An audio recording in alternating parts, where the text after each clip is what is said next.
મારા વાલા પ્રિયો, ઈશુના નામે હું તમને શુભેચ્છા પાઠવું છું. તમે કેમ છો? તમે મજામાં છો ને?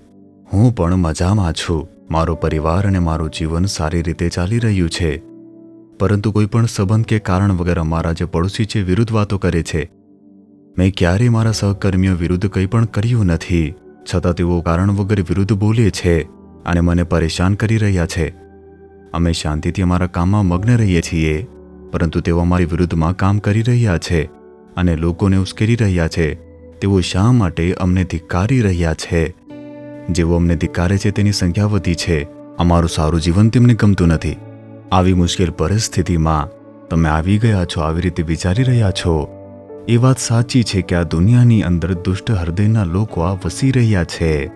દરેક વ્યક્તિ પ્રેમભર્યા હૃદયથી વર્તતું નથી. તેઓ એવું બોલે છે જાણે તેઓ આપણને પ્રેમ કરતા હોય, પરંતુ પીઠ પાછળ આપણને ધિક્કારે છે. આપણા સેવા કાર્યમાં પણ એવા લોકો છે. દુનિયામાં આવા ઘણા બધા લોકો હોય છે. કેટલાક લોકોને ગમતું નથી જીવનમાં પ્રગતિ કરીએ, તેનું કારણ ઈર્ષ્યા છે. જ્યારે તમે ઉન્નતિ કરશો, આશીર્વાદ મળશે, ત્યારે તેઓ આપણને ધિક્કારે છે. શા માટે? તેનું કારણ છે ઈર્ષ્યા. ઈર્ષ્યાએ ઘણા લોકોના જીવનને પ્રભાવિત કર્યા છે. લોકો ઈર્ષ્યાના કારણે આપણને ધિક્કારે છે, નુકસાન પહોંચાડે, વિરુદ્ધ બોલે છે. આવી પરિસ્થિતિમાં કેવી રીતે જીવવું આમ પૂછી રહ્યા છો? બિલકુલ ડરશો નહીં. પ્રભુ શું કહે છે તમે જાણો છો? રોમનો 8મો અધ્યાય તેની 31મી કલમમાં, જો ઈશ્વર આપણા પક્ષના છે તો આપણી સામો કોણ? જ્યારે પ્રભુ પોતે આપણા માટે છે, ત્યારે કોણ આપણી વિરુદ્ધ કંઈ કરી શકે છે? તે નફરત કરી શકે, નુકસાન પહોંચાડવાનો પ્રયાસ કરશે, કંઈ થશે નહીં.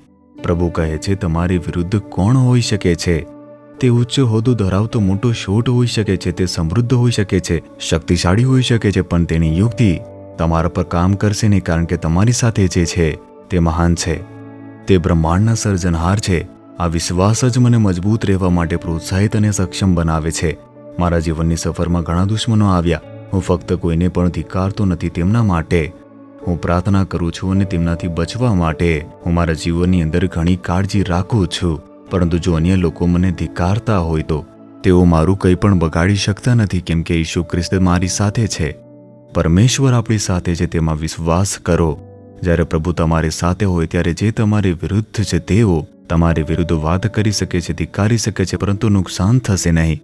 કંઈ પણ તમારા માટે અનિષ્ટનું કારણ બની શકશે નહીં. તેઓ ફક્ત ધમકી આપે છે, ડરશો નહીં. પરંતુ આજે વચન છે કે ઈશ્વર આપણા માટે છે, તેને કબૂલ કરો. તેથી આપણી વિરુદ્ધમાં કોઈ ન હોઈ શકે. કેવળ પ્રભુ તમારી સાથે છે કે કેમ તે તપાસવાની તમે કાળજી રાખો. શું પ્રભુ તમારી સાથે છે?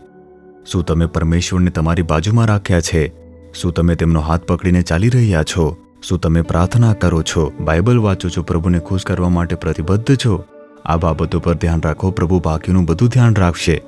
તમે પ્રાર્થના કરતા નથી, બાઇબલ પણ વાંચતા નથી. દર અઠવાડિયે તમે નામ ખાતર ચર્ચમાં જાઓ છો, પરંતુ તમે ટીવી પણ જોવો છો, સિરિયલ જોતા રહો છો અને દુનિયાવી લોકોની જેમ જીવો છો. લોકો મને ધિક્કારે છે, પ્રભુ મારી સાથે છે, આવું કહેશે તો કશું પણ થશે નહીં.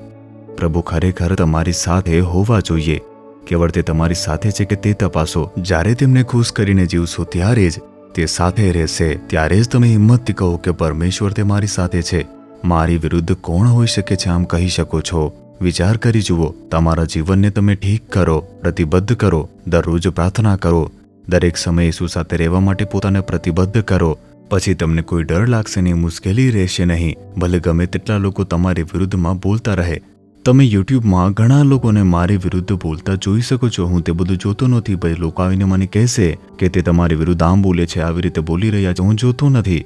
મને તેનો અસર થતો નથી, કારણ કે હું જાણું છું કે મારી સાથે કોણ છે. તેથી હિંમતભેર બનવા માટે, પરમેશ્વર સાથે રહેવા માટે તમારી જાતને તમે પ્રતિબદ્ધ કરો. શું તમે કહી શકો છો? હૃદય પર હાથ રાખો. હે ઈસુ, મને એવું કંઈ પણ ન કરવા દો જેથી તમે નારાજ થાઓ. હંમેશા મારી સાથે રહો. મને હંમેશા તમારી સાથે રહેવા દો. મને તે બધાથી દૂર રાખો જે અવરોધ બને છે. જ્યારે તમે મારી સાથે હોવ તો મારી વિરુદ્ધમાં કોણ હોઈ શકે છે? કોઈ મને નુકસાન પહોંચાડી શકશે નહીં, કોઈ મને અસર કરી શકશે નહીં. તમે મારી સાથે રહેશો અને મને સુરક્ષિત રાખશો. હું વિશ્વાસ કરું છું. ઈસુના નામે amen, amen. Jesus redeems Gujarati YouTube ચેનલને સબસ્ક્રાઇબ કરો. દરેક નવા કાર્યક્રમની માહિતી મેળવવા માટે બેલ આઇકન પર ક્લિક કરો.